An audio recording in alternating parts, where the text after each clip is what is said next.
The Magic Show is brought to you by StarCityGames.com, and check this out. Star City Games is currently accepting pre-orders on Eventide booster boxes for only $79.99 each. This latest expansion is sure to shake up the metagame, so visit StarCityGames.com and pre-order Eventide today.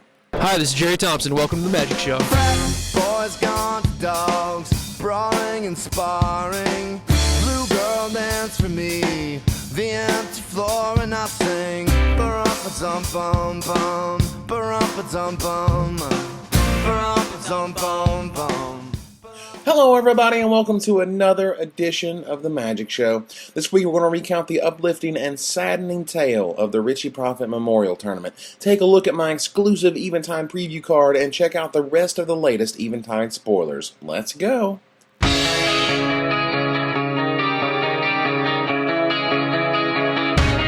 So last Sunday was an unequivocal success. There is no doubt about it. 328, yes, 328 players decided to descend on Roanoke, Virginia for what had to be one of the most prize-packed tournaments ever seen. We raised over $8,200 for the Proffitt family, and I'm unbelievably humbled to have both taken part and helped create such a thing. Star City Games headquarters had never seen such a turnout, and we even spilled over into the other half of their massive building as the registration just kept growing and growing. There were emotional announcements to be shared, door prizes to be won, and plenty of Magic being played. I decided to play the worst deck ever, Mannequin, and did about as well as you could expect. Then, about 3 or 4 hours in, disaster struck the Magic Show. My shiny new HD camera, the Sony SR-HD11, my new pride and joy that I had saved up for weeks, showed an error message on the screen. Recovering data, it tells me. What in the hell, recovering data? What does that mean? Do note that this camera is a hard drive-based camera. Then came the horrible phrase, quote, unable to access HDD on the screen. This, as you could imagine, is about as bad as it gets for this camera. I then put my ear up to it, and you could hear the awful hard drive click of doom.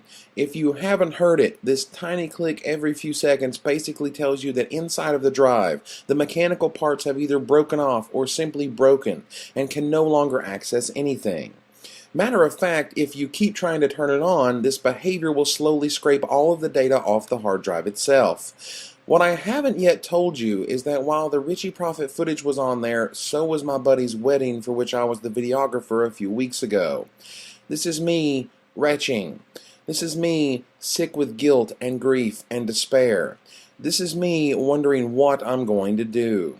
Data recovery is a very expensive business, and I had no way on earth to raise the $2,200 or so it would take to fully recover the drive. Then, of course, I was saved. Saved not by the drive fixing itself, which would never occur, but by our own Pete Heffling. I told you in my Richie Proffitt video that he was a good man, but you guys probably still don't quite understand. I explained to him the situation, and he then comes back to me with 3 cards. They are from Unlimited, and on them are 3 very familiar pictures: Mock Sapphire, Time Walk, and Ancestral Recall. Auction these, he tells me, and try to recover the data. I am, as you can imagine, floored.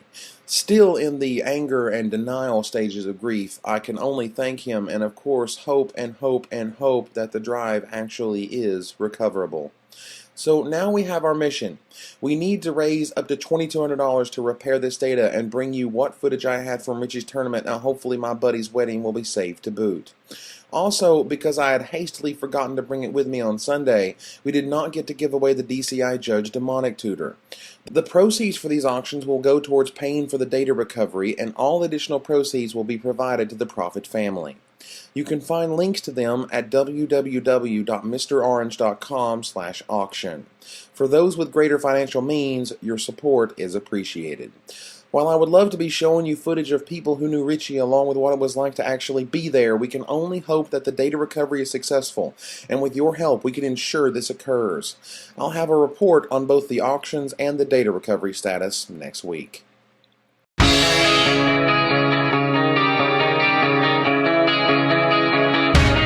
So yesterday you saw my little ditty to Creekwood Liege. For those who missed it, let's watch it again. Deep in the forest, where no creature wishes to live, there lives a foul thick, a being so powerful they call him a liege. the liege of the Creekwood Forest. And inside that forest, deep inside that forest, it lives amongst its horrors and its worms that infest anything and everything. All the while, creatures who share its colors will feel its strengthening embrace and react accordingly.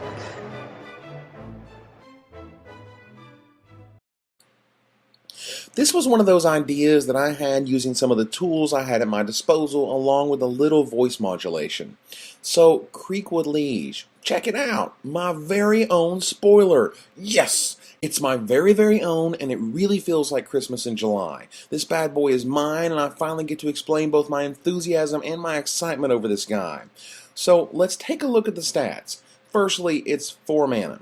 4 mana is a hefty sum, but this is the baseline for all lieges, though some are a bit more, particularly in Eventide. Next, like the rest of them, the pumps are applied. This is always primarily for the green half, but it's nice that it pumps Shriek Boss as well. Its special ability, though, take a long look. You know what that says to me? At the beginning of your upkeep, you may play Call of the Herd, just because this guy is on the field. Man, is that good stuff. In 2 turns, you have 5 power worth of guys, and your opponent must immediately deal with it. Remember, mini tournament cards need a few things to get played. Low mana cost, immediate impact, impressive long-term ability, high power and toughness ratio, or a toughness ratio greater than most burn played in the environment. Oh. Uh-oh. Wait a minute. 2/2... Well, damn. I guess that does it for this preview. Thanks for checking it out.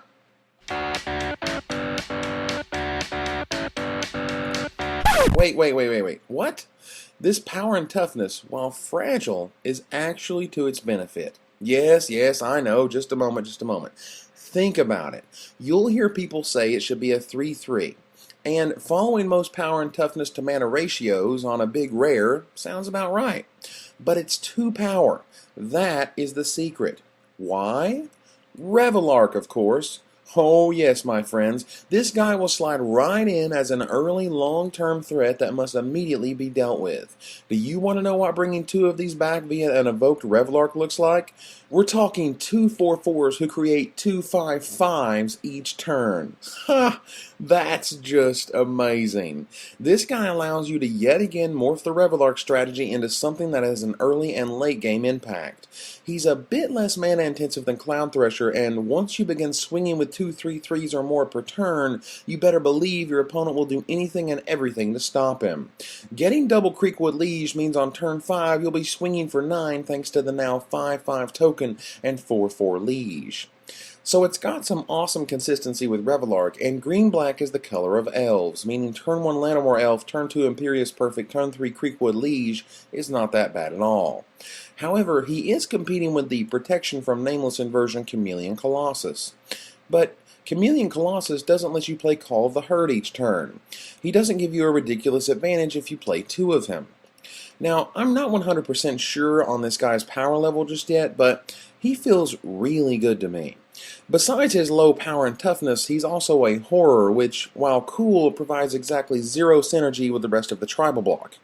Regardless, I'm certainly a fan of any creature that pumps Tarmogoyf, and I do love me a free Call of the Herd. Its synergy with Bitter Blossom is not to be underestimated, and for those scoffing at its power and toughness, remember that Imperious Perfect is just 1 mana less, and you have to keep pumping mana into her each turn, getting a mere 2/2 instead of a 3/3. I'd like to thank Wizards of the Coast for providing this preview card for me, and hope to find something shiny and perhaps even mythic in my inbox for Shards of Alara.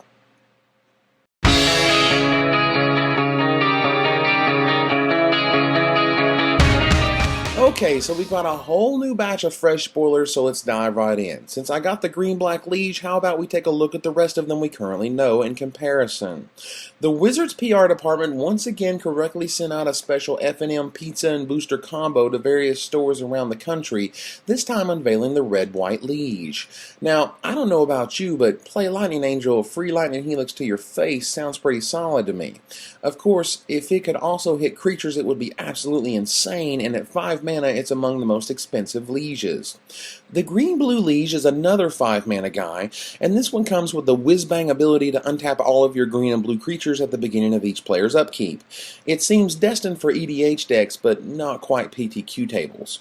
The final known liege, the Black-White Mortality Liege, is interesting in its synergy. Thanks to the order of the abilities, whenever you play a black and white spell, you'll be able to both tap and destroy the same creature if you wish. However, at 5 mana, no matter how good Unmake may be, I'm curious if this one has the power to go beyond the kitchen table. It appears all of the powerful white cards in this set have red on them. Speaking of, let's bring up the pre-released foil, Figure of Destiny. Wow, wow, wow. That's all I gotta say. Look at this 1-drop. Every color pair in Shadowmoor block got their own 1-drop in that pair, but this one pretty much stands head and shoulders above all of them. Sure, Nom Nom is close, but just look at this guy. He just smokes control decks. They have to deal with him, and soon, before he just takes over. And of course, he's also a Kithkin, immediately kicking that deck up a notch as it pushes Kithkin towards what will inevitably be a more powerful strategy pair with red instead of mono white. Thanks to the new Graven Karn's lands and enemy colors, you'll easily be able to pay for both Stigma Lasher and Knight of Meadowgrain without breaking a sweat. Speaking of awesome white cards, let's take a look at Cauldron Haze. This is a card that screams potential to me. For a mere 2 mana, your entire army is at least somewhat safe, and to Kithkin players it appears quite saucy. Even Merfolk players can appreciate its power, I believe, and this is one of those sneaky uncommons that could be ridiculously powerful, annoying, or just plain junk. As for annoying, what about Moonhold? This is a weird one. Very interesting, no? First turn Figure of Destiny, second turn Wizened Sin attack them to 18, third turn attack them to 14, Moonhold on their upkeep, fourth turn pump your mana into Figure of Destiny and smash for 7, bringing your opponent down to just 7 life. However, Moonhold is one of those cards that's amazing on the play on turn 3, just when you want to have it. It is not, however, exciting on turn 15 when you're trying to grind out some opponent and cannot seem to get ahead. Horrible top deck, but awesome when the time is just right sounds a little shaky to me. While I'm on my Boros kick, what about the red-white avatar? Take a look at Noblest of War. That's what I'm talking about. And don't tell me the Kithkin players don't get to 5 mana in block, because that's what Cloud Goat Ranger is for. This monster looks like just the type of creature to fit in as a 1 or 2 of to completely demolish a combat step. Gold Medal Stalwart, Wizened Sin, 3 dudes, Mirror Weave, or next turn Noblest of War is pretty friggin' scary. Up next we have Arcane Denial 2.0, aka Dream Fracture. This is the 3-mana nerfed version of that Alliance's powerhouse, and is as good as 3-mana counters get nowadays. I don't expect it in every blue deck, but many control decks will happily risk you getting another draw and countering your threat, while at the same time potentially drawing into their own answers. Last week we didn't have any truly powerful retrace cards other than Raven's Crime, and this week we have Una's Grace. While this looks simply like the flashback version of Think Twice, which technically it is, the better way of looking at this card is that it suddenly gives all of your lands cycling for 2 and a blue. That's very powerful stuff in the late game, and I certainly don't see why it couldn't go into tournament winning stacks. Primal Crux was revealed earlier this week on MagicTheGathering.com, and while it looks like Timmy Heaven, which it certainly is, I believe this one has more than enough power to make its way into Constructed. Firstly, it tramples over those annoying Bitter Blossom tokens. Secondly, it makes it even more advantageous to play with Cloud Thresher, a beast that has been seeing plenty of serious play. And lastly, it is an elemental, meaning Incandescent Soulstoke and its cohorts got even better, if that was even possible. I love the ability to throw down a Llanowar Elf, Devoted Druid, and Primal Crux on turn 3. Take that, Ancestral Visions into Bitter Blossom. Lastly, I guess we'll focus on a green-blue card. This combination doesn't seem to be getting a lot of love from Eventide as of yet, and their avatar is yawn-inducing, and this seems to be the best so far. Take a look at Snake Form. There was a time, not so long ago, in which I don't think we'd see a cantrip on this card. However, now that we do, you can officially take this spell seriously. It takes care of Meddlesome Tarmogoyfs, stupidly huge creatures that chump block innocuous 2/2s and the like, and still draws you a card afterwards. This also allows the Fairies deck to trump Mirror Weave, so be careful of that block, players. As the spoiler train rolls on towards the pre-release next weekend, I'm sure we'll have plenty more to talk about then. Until next time, Magic players, this is Evan Irwin, tapping the cards so you don't have to. It's a